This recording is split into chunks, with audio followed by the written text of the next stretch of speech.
में पहले अपने आरएसएस व अन्य सभी कट्टरवादी संगठनों के जरिए यहाँ विशेषकर उत्तर प्रदेश में दलितों व अति पिछड़े वर्गों के लोगों को हिंदू हिंदू कहकर इन्हें अपने साथ में जोड़ने की पूरी कोशिश की है, लेकिन इन वर्गों के प्रति इनकी हीन व जातिवादी एवं दोगली मानसिकता के होने की वजह से जब इन्हें अपने इस कार्य में सफलता नहीं मिली है तो तब फिर इन्होंने इन वर्गों के लोगों को बौद्ध धर्म की आड़ में भी पर्दे के पीछे से रहकर बीजेपी के साथ में जोड़ने की भी पूरी कोशिश की है। और इसके लिए इन्होंने आरएसएस के कुछ लोगों को नकली दलित बनाकर और इसके लिए क्या किया इन्होंने और इसके लिए इन्होंने आरएसएस के कुछ लोगों को नकली दलित बना के वे साथ ही कुछ लोगों के सिर मुड़वा के वे नकली बौद्ध भिक्षु भी बना के उन्हें फिर बीजेपी व आरएसएस श्री नरेंद्र मोदी के इशारों पर चलने वाले कुछ जाने पहचाने वे स्वाति किस्म के बौद्ध भिक्षुओं के पीछे लगा के उनके जरिए फिर यहाँ उत्तर प्रदेश में बौद्ध धर्म से संबंधित धम्म चेतना यात्रा भी शुरू करवाई थी। लेकिन इसी दौरान खासकर गुजरात में घटित हुआ दलित कांड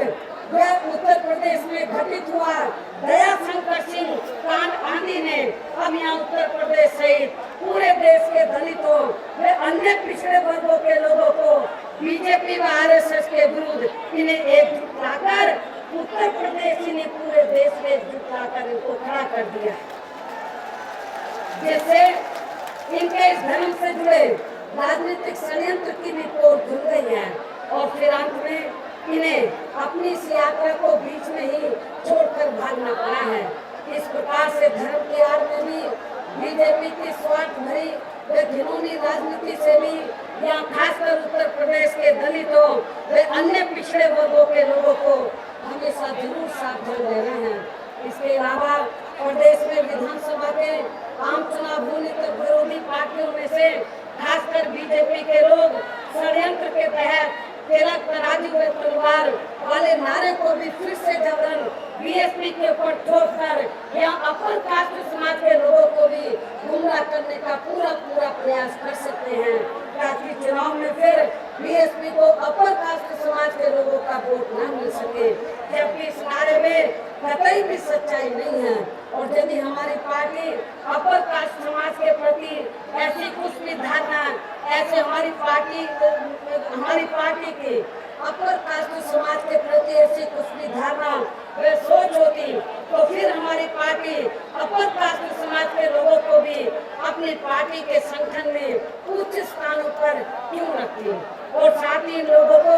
अपनी पार्टी से एमपी एमएलए एमएलसी व सरकार बनने पर मंत्री व विधान परिषद का चेयरमैन आदि क्यों बनाती। इसलिए विरोधी पार्टियों के इस आरोप में बिल्कुल भी सच्चाई नहीं है।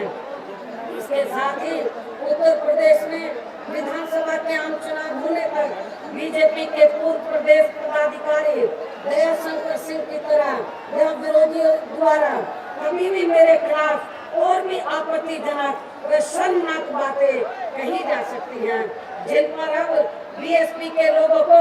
कतई भी भड़कना नहीं है, अर्थात आप लोगों को अपना संयम बना के रखना है। और जिनका जवाब आप लोग सुनो मेरी बात, और जिनका जवाब फिर बीएसपी की सरकार बनने पर इस किस्म के लोगों को कानून के तहत जरूर दिया जाएगा। और वैसे भी अपने लोगों को विरोधी पार्टियों की बीएसपी के नेतृत्व के प्रति उनकी अनाप शनाप भाषा व आरोपों को उस कहावत की तरह ही मानकर आप लोगों को आगे बढ़ना चाहिए, जैसे आसमान पर थूकने से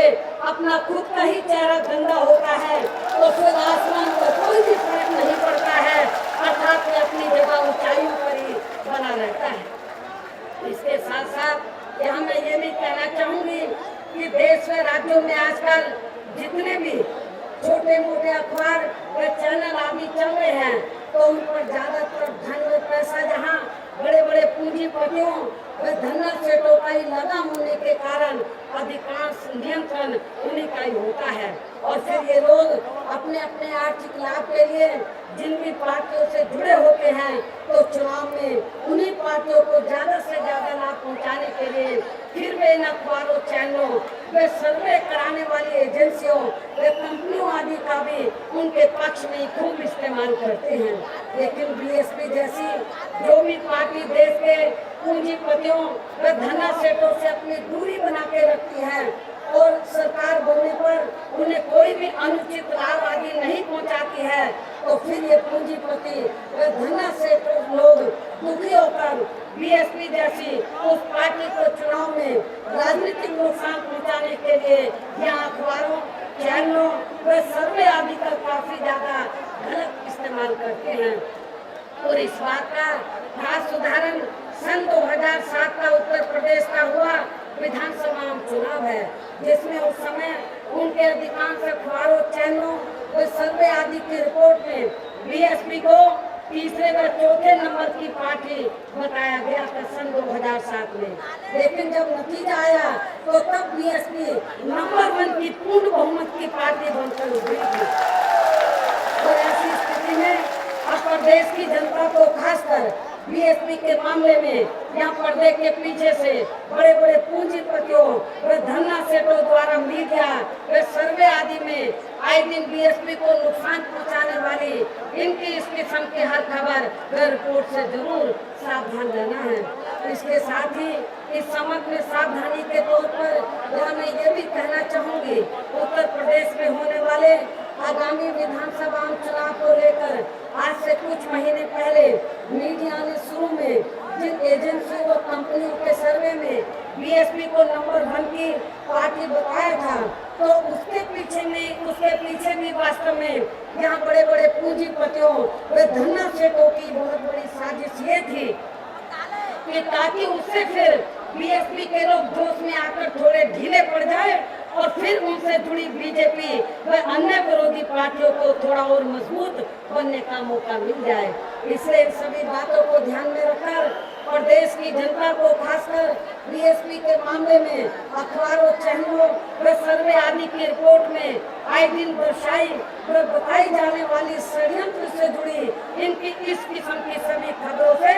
जरूर सावधान रहना है। इसके साथ ही यहाँ मैं ये भी कहना चाहूँगी कि उत्तर प्रदेश में खासकर महिलाओं की सुरक्षा के मामले में वर्तमान सपा सरकार काफी बुरी तरह से विफल रही है। हमारी महिलाएं सुरक्षित नहीं है, न दिन में है न रात में है।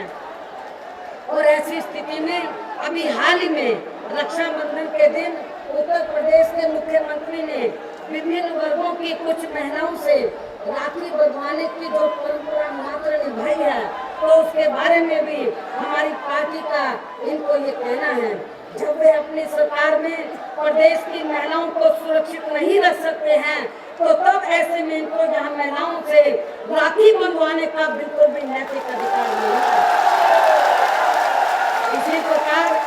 इसी प्रकार उत्तर प्रदेश में सपा सरकार के दौरान ही दिनांक 2 जून सन 1995 को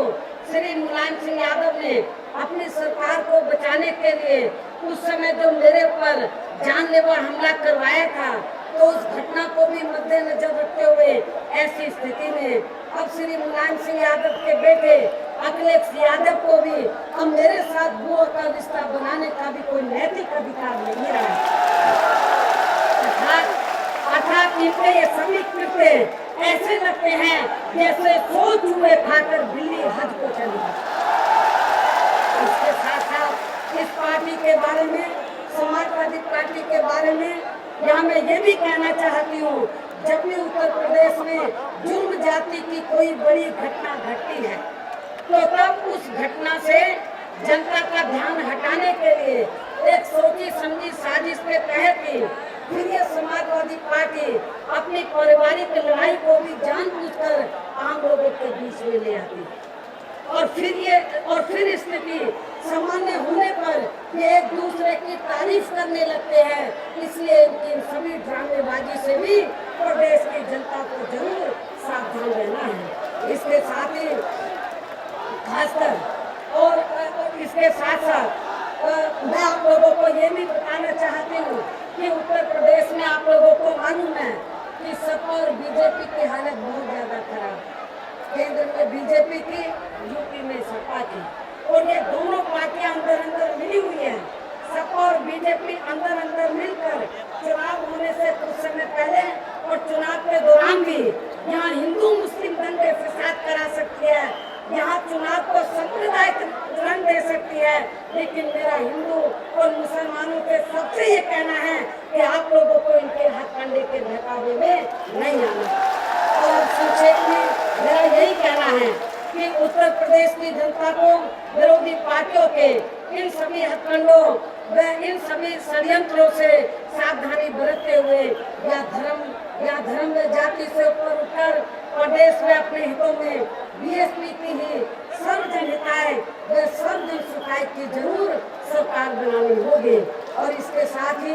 मैं प्रदेश की जनता को ये भी विश्वास दिलाना चाहती हूँ कि उत्तर प्रदेश में बीएसपी की सरकार बनने पर हमारी सरकार द्वारा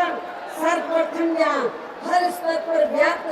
अराजक व जंगल राज को खत्म करके यहाँ कानून द्वारा कानून का राज कायम किया जाएगा। इसके साथ साथ प्रदेश में हर मामले में यहाँ अन्याय, अपराध, भय, सांप्रदायिक व भ्रष्टाचार मुक्त वातावरण पैदा किया जाएगा। और इसके लिए आप लोग साइलेंट रहें। और इसके लिए विशेष अभियान के जरिए प्रदेश में गुंडों, बदमाशों, माफियाओं, सांप्रदायिक में अन्य सभी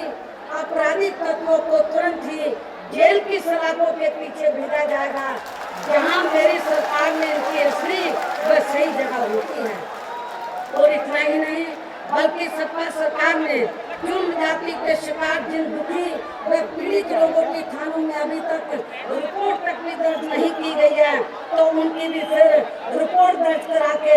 एफआईआर दर्ज करा के उन्हें समय से जरूर न्याय दिलवाया जाएगा। और उनके मुख्य दोषी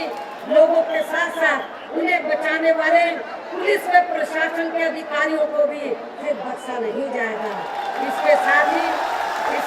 ही उत्तर प्रदेश में माफियाओं व दबंगों द्वारा खासकर सरकारी व गैर सरकारी जमीनों पर किए गए अवैध कब्जों को भी फिर जरूर मुक्त कराया जाएगा। और इनके मुख्य दोषियों के विरुद्ध भी सख्त कानूनी कार्रवाई की जाएगी। और इस मामले में आपके आगरे से लगा हुआ जो मथुरा जिला है, तो वहाँ पर अभी कुछ समय पहले जो मथुरा कांड हुआ है, तो इस मामले में खासकर मथुरा हिंसक कांड को भी किसी भी कीमत पर दबने नहीं दिया जाएगा। इसके साथ साथ प्रदेश में सब समाज में से खासकर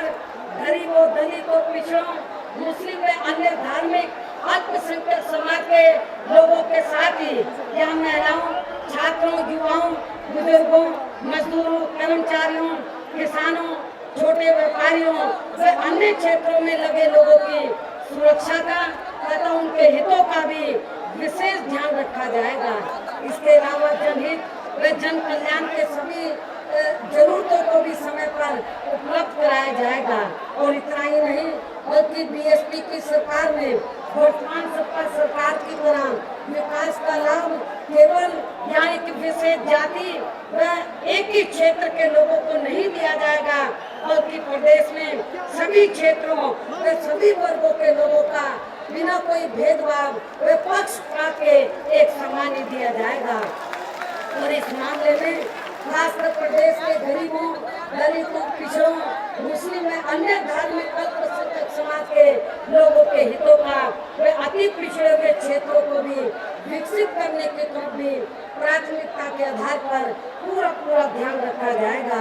इसके साथ ही कांग्रेस व बीजेपी की सरकार की तरह विकास व उत्थान अधिकांशा बड़े बड़े पूंजीपतियों व धनना सेठों का नहीं होगा मेरी सरकार में। और न ही उनके हिसाब से चयनित किए गए क्षेत्रों को पहले विकसित किया जाएगा, बल्कि इसके स्थान पर विकास व उत्थान यहाँ गरीब व आम जरूरतमंद लोगों का व अति पिछड़े हुए क्षेत्रों का ही प्राथमिकता के आधार पर मेरी सरकार में किया जाएगा। और इन सब मामलों में मेरी पूर्व की सरकार की तरह आगे भी यहाँ अलीगढ़ में आगरा मंडल का पूरा ध्यान रखा जाएगा, विशेष ध्यान रखा जाएगा। ये भी मैं आप लोगों को विश्वास दिलाना चाहती हूँ। और खासकर यहाँ आगरा में और खासकर यहाँ आगरा में चमड़े से जुड़े सभी छोटे बड़े कारोबारी लोगों के हितों का भी विशेष ध्यान रखा जाएगा। इसके साथ साथ इन दोनों मंडल में, अलीगढ़ और आगरा, इन दोनों मंडल में जो भी यहाँ स्थानीय समस्याएं होंगी तो उन्हें भी दूर करने का पूरा प्रयास किया जाएगा। इस विश्वास के साथ ही हमने आप लोगों से रजा लूं, किंतु इससे पहले मैं खासकर मीडिया के माध्यम से यहाँ विरोधी पार्टियों के लोगों को ये भी बताना चाहती हूँ कि आज बीएसपी की केवल 2 मंडल की अर्थात आगरा व अलीगढ़ मंडल की हुई इस विशाल समुद्री महारैली में जो लाखों लोग अपने छोटे मोटे साधनों से चलकर, अपने खुद के साधनों से चलकर मुझे सुनने के लिए यहाँ इकट्ठा हुए हैं, तो ये भीड़ दूसरी पार्टियों की तरह एक एक सीट पर कई कई लोगों को टिकट देने की आड़ में इकट्ठा नहीं की गई है, बल्कि इन दोनों मंडल में विधानसभा के सभी टिकट फाइनल करके जब ये विशाल समुद्री महारैली आयोजित की गई है।